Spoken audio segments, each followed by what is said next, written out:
Oi, pessoal, tudo bem? Começando o Alesp Conecta de hoje, aqui na Rede Alesp. Você sabe, né? Sempre a gente traz um tema interessante para vocês e a nossa parceria com a FAPESP nos ajuda a trazer esses temas interessantes. Hoje a gente vai falar sobre o novo método de descontaminação de água que alia compósitos de baixo custo e energia solar. E quem me ajuda hoje aqui no Alesp Conecta é a Andréa de Camargo, professora do Instituto de Física de São Carlos, da USP. Tudo bem, professora? Bem-vindo ao Alesp Conecta. Tudo bem, obrigada pelo convite. Professora, um tema até muito recorrente. A gente está falando, costuma falar de saneamento básico, questões hídricas e afins, não é? E a gente tem esse novo método de descontaminação de água que alia, né, essa questão de baixo custo e energia solar. Para quem, primeiro, né, não entendeu nada do que eu disse no início, né? Qual que é a linha de pesquisa de vocês?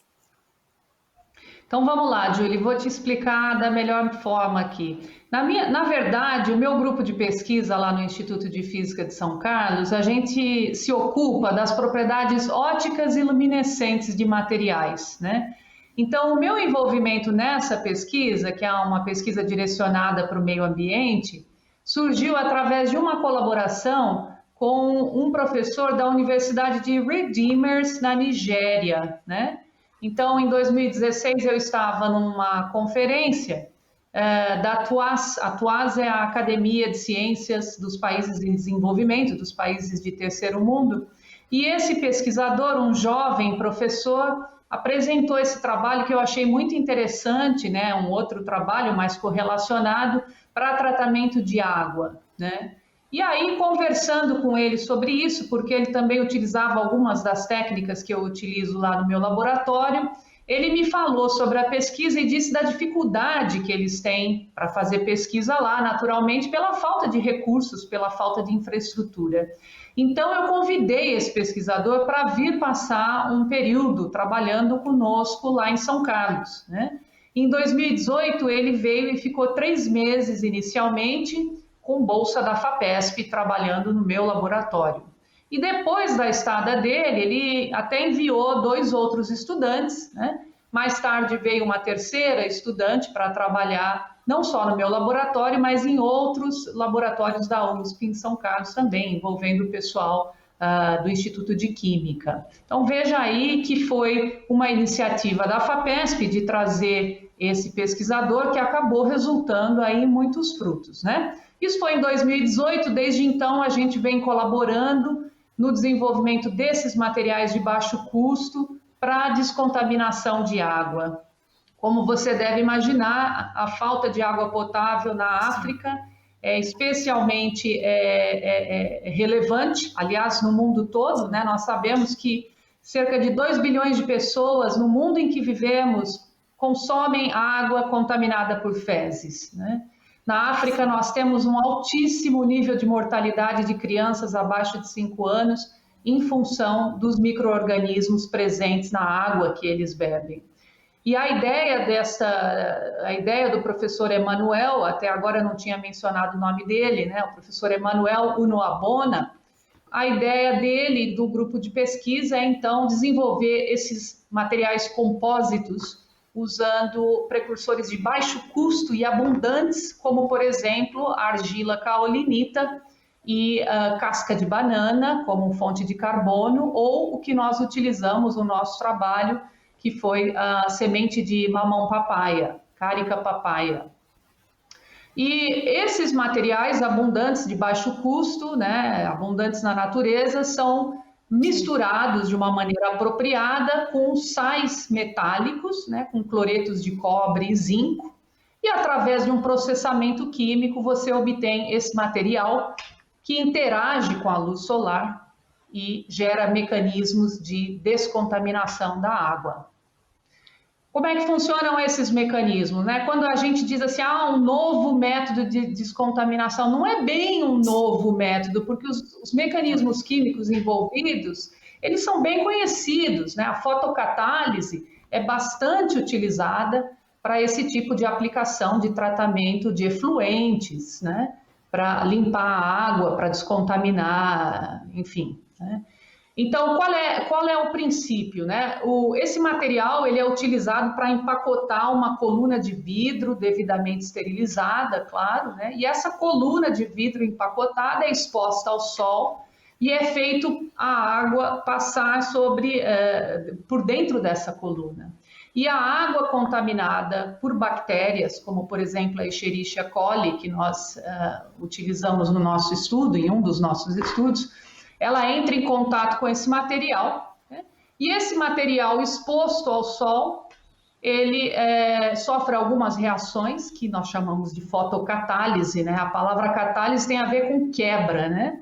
E foto quer dizer estimulada por luz, no caso a luz solar. Sim. Então, basicamente, os mecanismos que nós encontramos podem ser três. Um deles é a interação eletrostática com as células das bactérias, né, que causam rompimento da membrana e, portanto, a célula morre, né, a bactéria morre por conta dessa interação. Interação eletrostática, um outro efeito é geração do que nós chamamos de espécies radicalares ativas, né?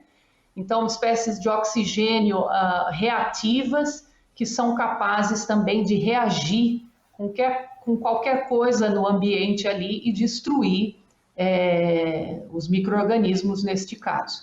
E o terceiro mecanismo é a própria toxicidade que os metais cobre e zinco, nesse caso, têm para os micro-organismos. E aí você deve estar se perguntando, e você, poxa, mas a professora falou sobre toxicidade, mas se então vaza metal para a água, isso pode ser um problema para o consumo também, porque a gente sabe que os metais são tóxicos, né? Mas acontece que a gente aferiu que essa quantidade de metal que vaza para a água, ela está muito abaixo do limite que é aceito pela WHO, né? Pela World Health Organization, pela Organização de Saúde Mundial, né? O que é interessante, então veja, aí, se não é novo o método, o que ele tem de especial? O fato dele utilizar precursores de baixo custo e luz solar. A luz solar ainda é muito pouco utilizada, né, no nosso mundo moderno, embora haja tanta pesquisa para a utilização da luz solar. A luz solar é extremamente abundante e pode resolver muitos dos nossos problemas, especialmente em países como a Nigéria, em que o abastecimento de energia elétrica é completamente falho, não é confiável, né? Em alguns lugares nem se tem abastecimento de energia elétrica, né?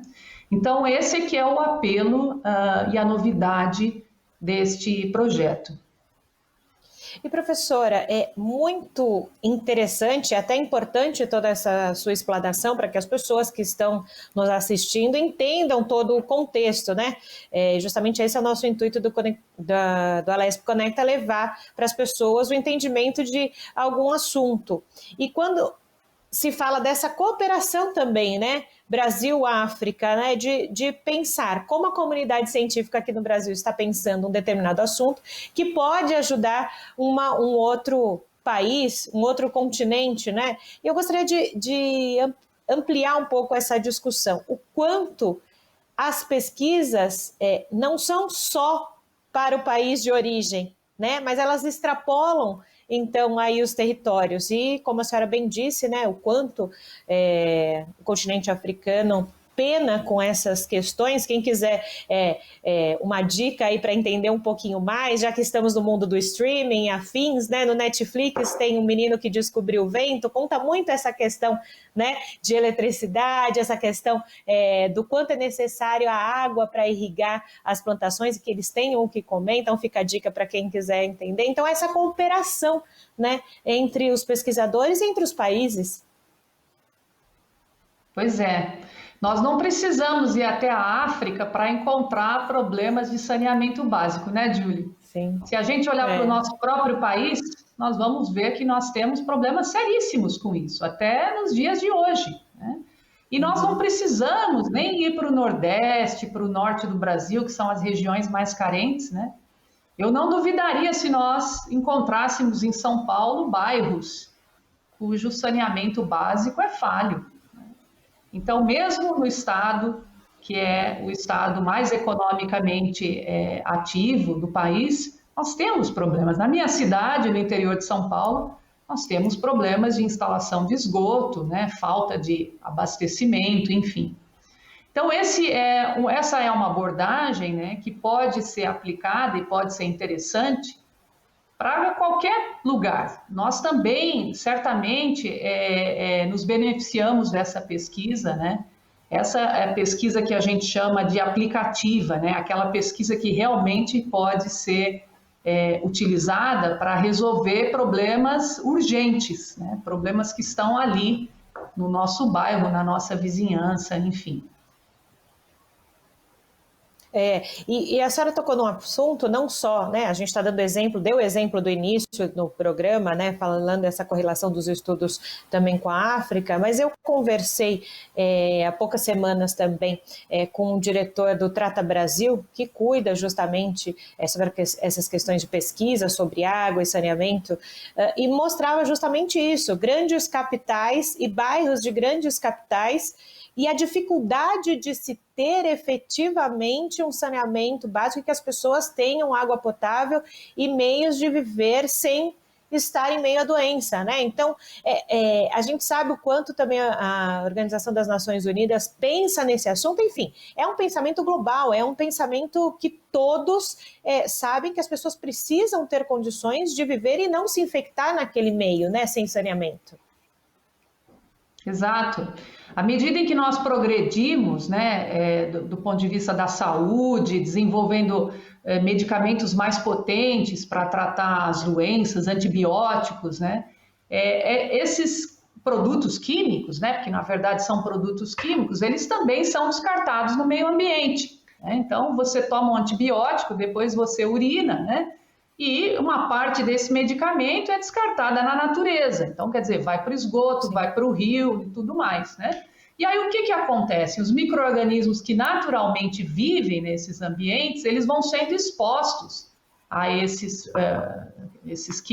produtos químicos, né? E vão criando resistência. Então, se você já ouviu falar sobre as bactérias super resistentes, elas são exatamente isso, são bactérias que foram expostas a antibióticos, né, e criaram uma resistência contra eles. É por isso que a indústria farmacêutica nunca para, né, de fazer pesquisa para novos antibióticos, antibióticos de largo espectro e tudo mais, porque os micro-organismos também vão se especializando, né, e vão se tornando resistentes. Então, esse é um problema com o qual nós temos que conviver e devemos encontrar soluções de baixo custo para poder resolver isso, né?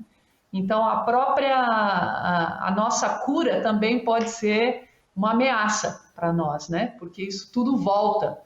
E é essa consciência que nós precisamos gerar nas pessoas, né? De que tudo que nós descartamos volta para nós, tá certo? Então, nós temos que cuidar do meio ambiente, da natureza, porque essas coisas não desaparecem do ar, né? Elas ficam ali na terra, nas árvores, nos efluentes, enfim.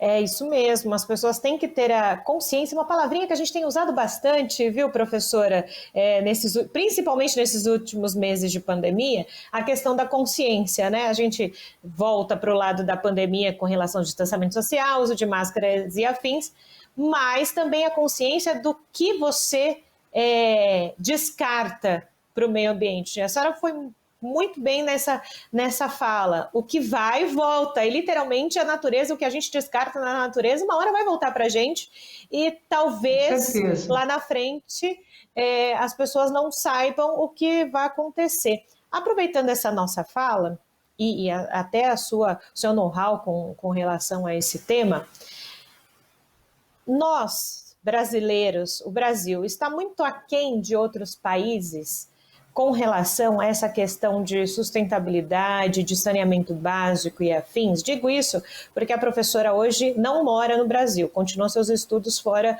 do Brasil, não é só para que as pessoas entendam, né, que a senhora falou, lá em São Carlos também, não é?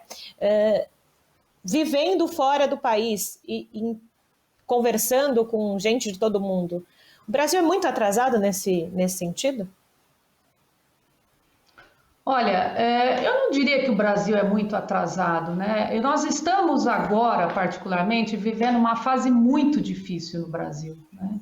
É claro que a pandemia exacerbou muito isso, mas nós temos problemas mais fundamentais, né? O Brasil, infelizmente, não tem uma estrutura de financiamento, de pesquisa e de entendimento generalizado de que a pesquisa e a educação são os únicos meios pelos quais um país prospera. Enquanto a nossa população e principalmente os nossos dirigentes não compreenderem isso, nós não vamos fazer grandes avanços, né?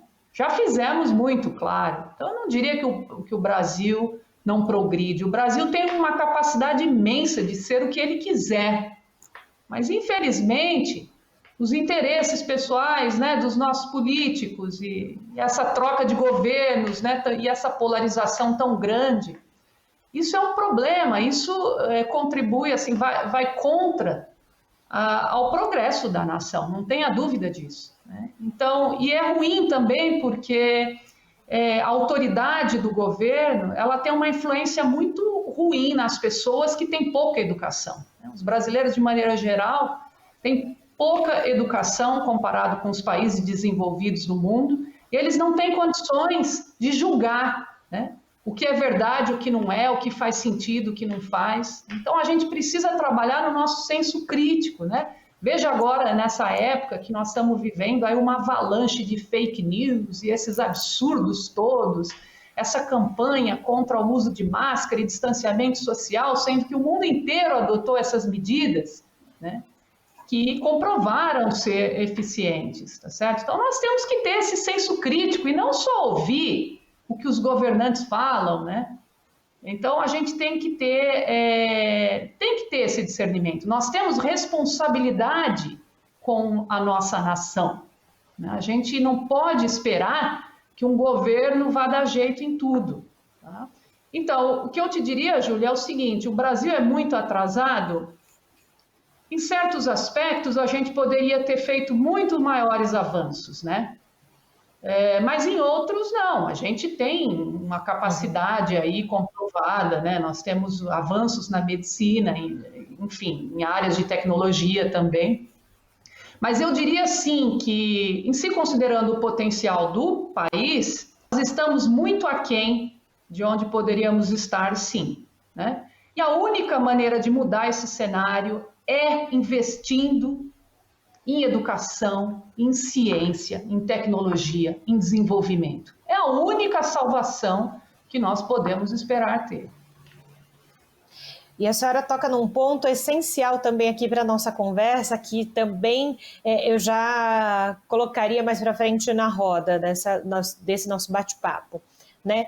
Os investimento em ciência e tecnologia. Talvez, para muitas pessoas, ou para a grande maioria das pessoas, essa questão ficou mais em evidência justamente por causa da pandemia e daquilo que se precisava pensar em ciência com relação à pandemia. Mas a gente sabe que, além da pandemia, como nós estamos conversando aqui sobre essas questões de água potável, de saneamento e afins, né, o Brasil precisa avançar, não só o Brasil, o mundo. O olhar, a senhora como parte da comunidade científica brasileira, o olhar dos poderes executivos, legislativo, federal, ficou diferente nesses últimos meses por causa da pandemia?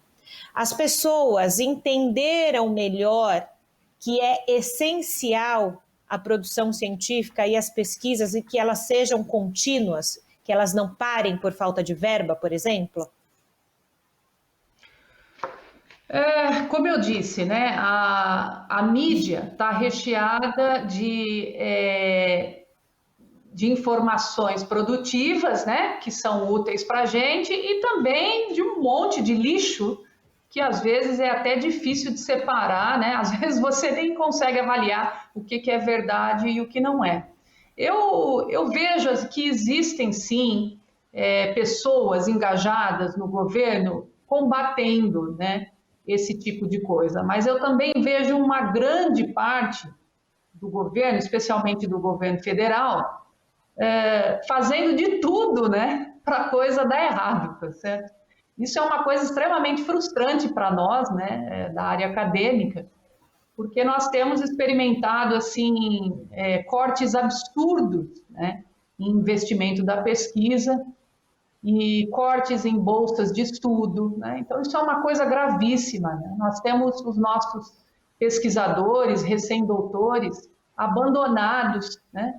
Sem acesso a bolsas de estudo, porque o dinheiro acabou, né? Então essas pessoas têm que ser enxergadas como pessoas que têm família, que precisam sustentar, que ainda não se colocaram profissionalmente, ainda não têm um emprego, porque não estão havendo concursos públicos também, né? Então, esse pessoal não está sendo absorvido pelo mercado, não tem bolsa de estudo. Então, assim, é um horror isso, né? É uma falácia o que está acontecendo atualmente nos cortes de pesquisa e ciência. E o que acontece? Por que isso é péssimo? Porque essas pessoas fatalmente irão embora do Brasil. Então, é aquilo que quem não cuida daquilo que tem, perde, né? Então, por exemplo, eu tenho alunos, né, que tiveram oportunidade de ir para o exterior, fazer um estágio, e um deles, inclusive, terminou o estágio, o professor que o recebeu ofereceu uma posição, um emprego, no caso, né? E ele conversou comigo e falou: o que você acha, André? Eu falei: olha, o que eu acho? É triste eu ter que te dizer isso, mas eu quero o melhor para você. Você precisa ter salário, você precisa ter emprego, vá cuidar da sua vida, né? Eu acho que você deve aceitar um emprego. E é uma pessoa extremamente capacitada, que seria um pesquisador de mão cheia, que estaria contribuindo para a pesquisa, para o desenvolvimento do nosso país. Esse é um exemplo. Existem muitos que estão nessa situação. As melhores pessoas são aquelas que vão receber as ofertas no exterior. E essas pessoas vão embora. Então, a gente tem que cuidar da nossa população capacitada. Se o Brasil não tiver população capacitada, educada, nós não vamos a lugar algum, né? Então, eu percebo assim, nós da ciência temos atuado aí fortemente, né, junto com o Poder Legislativo, Executivo, fazendo, assim, tentando explicar e esclarecer a importância das coisas e como as coisas funcionam no meio acadêmico, na ciência, enfim. E nós temos alguns aliados, é claro, existem pessoas sensatas que reconhecem e trabalham por isso, mas também existe um grande exército, né, que vai na contramão. E quando a senhora fala de educação, me lembra também que lá no início, lá na base dessa educação, dessas crianças, desses adolescentes, não só serem bem capacitados, mas também, por outro lado, ter essa referência da ciência no Brasil, né? Ter essa referência dos pesquisadores. Nem todos os alunos que vão para as universidades pensam por esse viés acadêmico, claro, tem grande parte que sim, mas esse incutir nessas crianças e nos adolescentes, esse ser cientista, vamos dizer assim, né, para que ficar mais claro para elas, que o entendimento delas pequenas, né? É importante, né, esse incutir essa cultura científica também nas escolas. Sem dúvida, nós temos que começar cedo, e não só nas escolas, mas também dentro da nossa própria casa, Julie. Uhum. As crianças, elas são curiosas por natureza, né? As crianças, em princípio, nascem cientistas, porque para ser um cientista, o que você precisa ter para início de conversa é curiosidade, né? Então, toda criança nasce cientista.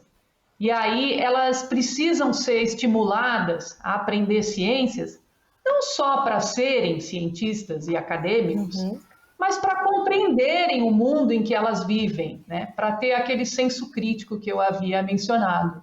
Então, a gente precisa aprender ciências para saber onde a gente se insere, qual é o nosso planeta, como é que as coisas funcionam, por que é importante cuidar do planeta, né? Por que é importante combater desmatamento, para que a gente evite que no futuro nós tenhamos outras pandemias por conta de desbalanço dos micro-organismos, né? Então, os micro-organismos que vivem lá na floresta, né, eles ficam expostos à medida em que o desmatamento aumenta. Isso pode trazer para a gente uma grande desgraça, outras pandemias. Então, esse entendimento, esse senso crítico, a gente precisa incutir nas nossas crianças muito cedo, né? E nos meninos e nas meninas. Isso é uma coisa muito importante. Nós temos muito poucas mulheres na ciência, né? É super importante que a gente aumente esse número e acabe um pouco com aquele estereótipo de que menino é para isso e menina é para aquilo, né? Então, as meninas devem ser incluídas nessa educação científica para que elas possam participar aí, da força de trabalho que nós queremos construir. É isso mesmo, professora. Eu fico feliz em ouvi-la, justamente quando a senhora fala também em curtir em casa, né? Então, eu estou no caminho certo aqui em casa, que o meu, ele gosta muito dessa parte. Falou em aula de ciências, ele está na segunda série, professora. Falou em aula de ciências, ele adora, não vê a hora de poder voltar à escola presencialmente para ir para o laboratório. Então, estamos no caminho certo. Vamos incutir isso nele e na geração dele, né, professora? Excelente, continue assim. E eu fico muito feliz em ter poder conversar com a senhora, aproveitar, a senhora está fora do Brasil, enfim, debruçada nos seus estudos, a gente usa a tecnologia nesse momento para aproximar as pessoas. A gente está terminando o nosso Alesp Conecta, eu agradeço demais a contribuição que a professora nos trouxe hoje, alertando sobre temas tão fundamentais aqui para a nossa sociedade. Obrigada, viu, professora? Obrigada, Julie, e obrigada a vocês todos pela audiência. Pensem um pouquinho sobre essas coisas, reflitam, né? E vamos adiante. Eu queria dizer que eu estou no exterior, Julie, mas é temporariamente, viu? Eu volto para o Brasil porque esse é meu país, né? E essa é a minha nação e eu quero trabalhar por ela. Obrigada. Perfeito. Perfeito, então bom trabalho por aí, depois retorne para contar muito mais o que acontece lá também. Obrigada, viu, professor? E você que está em casa, é fácil, quer rever o programa de hoje, já sabe o que eu vou falar, corre lá no nosso canal do YouTube e a gente se encontra em outro momento aqui da Rede Alesp. Tchau!